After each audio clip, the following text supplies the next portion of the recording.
नमस्कार. सप्ततारा न्यूजमध्ये आपले स्वागत आहे. आज बुधवार दिनांक 16 ऑक्टोबर 2024. न्यूज बुलेटिनमध्ये जाणून घेऊया आजच्या ठळक घडामोडी. मानच्या महाबळेश्वरवाडीतील 4 वर्षाच्या पुतण्याचा चुलत चुलत्यानेच केला गेम. मसवड पोलिसांसमोर दिली खुनाची कबुली, पोलीस कोठडीत रवानगी. 4 वर्षाचा मुलगा रस्त्यात आडवा बसल्यामुळे मेंढ्या भुजल्या या गोष्टीचा राग मनात धरून चुलत चुलत्याने पुतण्याचा दगडावर डोके आपटून निर्घृणपणे हत्या केल्याचे पोलीस तपासात उघडकीस आले आहे. मान तालुक्यातील महाबळेश्वर वाडीमधील 4 वर्षाच्या चिमुरड्याचा खुनाचा बुधवारी 2 वाजता उलगडा झाला आहे. या प्रकरणी आरोपीला पोलिसांनी ताब्यात घेतले आहे. त्याने खुनाची कबुली दिली आहे. आकाराम धोंडीराम गाडवे, वय 34, राहणार महाबळेश्वरवाडी असं ताब्यात घेतलेल्या संशयिताचे नाव आहे. मसवड पोलिसांनी दिलेल्या माहितीनुसार शुक्रवार दिनांक 11 ऑक्टोबर 2024 रोजी सायंकाळी 5 वाजण्याच्या सुमारास महाबळेश्वरवाडी गावच्या हद्दीतील गाडवे वस्ती ते महाबळेश्वरवाडी पाझर तलावाच्या सांडव्याच्या पायथ्याशी असलेल्या कच्च्या रस्त्यावर आकाराम धोंडीराम गाडवे आपल्या मेंढ्या चारून माघारी येत असताना 4 वर्षीय शिवतेज सचिन गाडवे हा रस्त्यात आडवा बसला होता. त्यामुळे आकाराम गाडवे यांच्या मेंढ्या भुसल्या व इतरत्र पळू लागल्या. आकारामाने त्याला रस्त्यातून बाजूला होण्यास सांगितले, परंतु तो रस्त्यातून बाजूला झाला नाही. त्याचा राग आल्याने आकाराम याने शिवतेज याच्या डोक्यात जोरात दगड मारला. त्यातच त्याचा जागीच मृत्यू झाला. या प्रकरणी मसवड पोलीस ठाण्यात खुनाचा गुन्हा दाखल करण्यात आला होता. सहाय्यक पोलीस निरीक्षक सखाराम बिराजदार यांच्यासह पोलीस कर्मचाऱ्यांनी घटनास्थळाचे बारकाईने अवलोकन करून आणि खबऱ्यांचे नेटवर्क लावून आकाराम याला ताब्यात घेतले.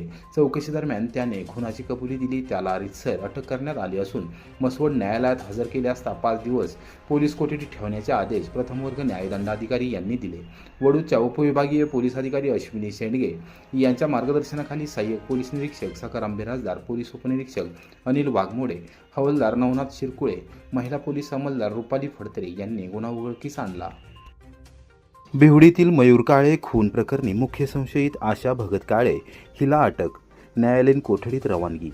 बिहुडी तालुका कोरेगाव येथे दिनांक 4 ऑगस्ट रोजी रात्री झालेल्या मयूर नागेश काळे राहणार शिरडोन याच्या खून प्रकरणी मुख्य संशयित आशा भगत काळे वय 30 हिला कोरेगाव पोलिसांनी मंगळवारी दुपारी अटक केली.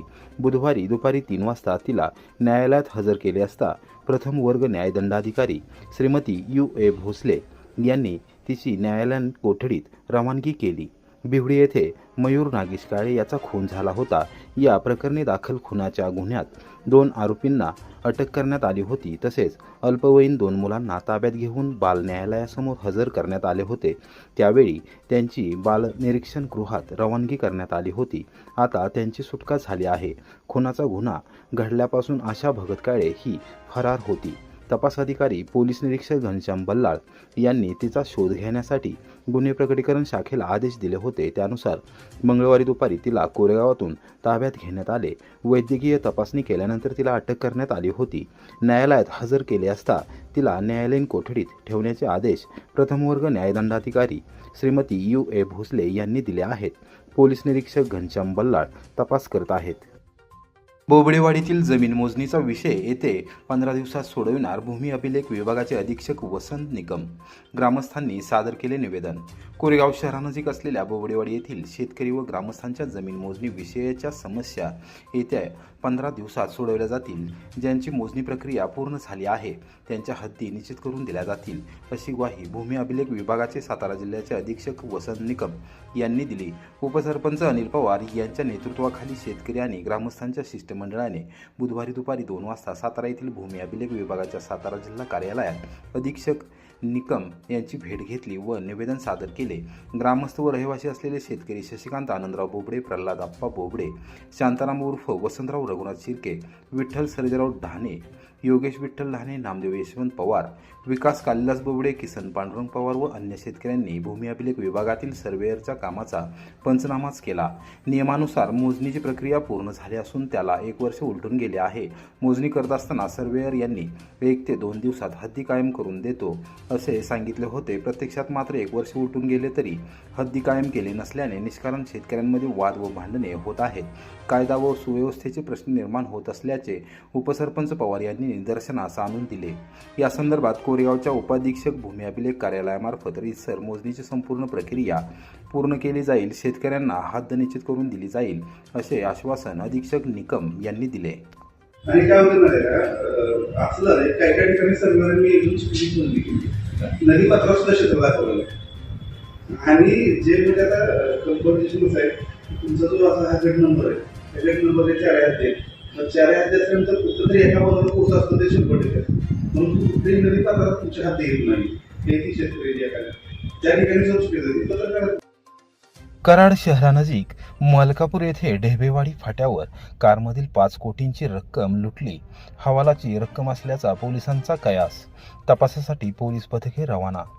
कराड शहरानजीक मलकापुरातील ढेबेवाडी फाटा येथे शस्त्रधारी 5 जणांच्या टोळक्याने कारमधील 5 कोटींची रक्कम लुटली।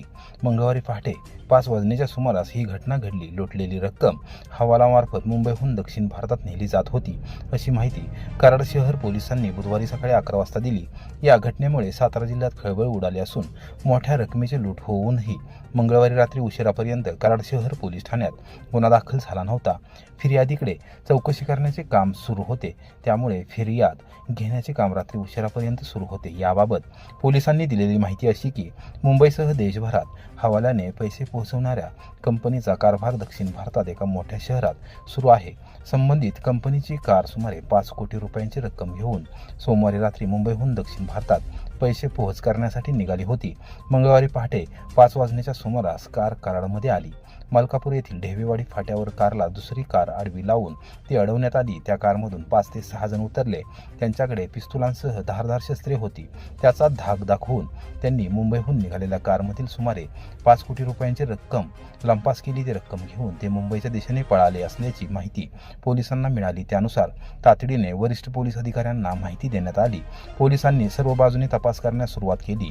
मिळालेल्या माहितीची खातरजमा करत चौघांना ताब्यात घेण्यात आले असून त्यांच्याकडे चौकशी सुरू आहे। यातील मुख्य सूत्रधार अद्यापही पोलिसांच्या हाती लागलेला नाही। दरम्यान मलकापूर परिसरात घडलेल्या या प्रकारामुळे अप्पर पोलीस अधीक्षक डॉक्टर वैशाली कडूकर दिवसभर कराडमध्ये तळ ठोकून होत्या। पोलीस उपाधीक्षक अमोल ठाकूर, पोलीस निरीक्षक राम तहसीलदार यांच्यासह DB, LCBच्या व पोलीस उपाधीक्षकांच्या पथकाने तपासाची सूत्रे हाती घेतली आहेत। पोलिसांनी परिसरातील सर्व CCTV फुटेज तपासले असून त्यानुसार आधारावर तपासाला गती दिली आहे। बनवडे येथील चंदनगडावरील हजरत पीर दस्तगीर बाबा यांचा उरूस विविध धार्मिक कार्यक्रमांनी उत्साहात साजरा। पश्चिम महाराष्ट्रासह कर्नाटकातील भाविकांची उपस्थिती।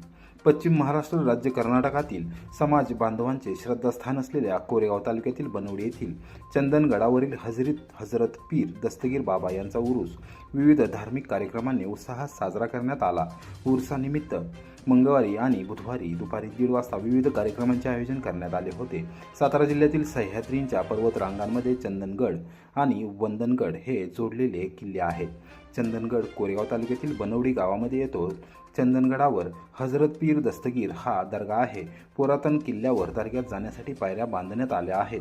विजेची व्यवस्था आणि सजावट करण्यात आली आहे। दर्ग्याच्या परिसरात निवास व्यवस्था आणि विविध सुविधा निर्माण करण्यात आलेल्या आहेत। या ठिकाणी चंदन वंदन उरूस साजरा केला जातो।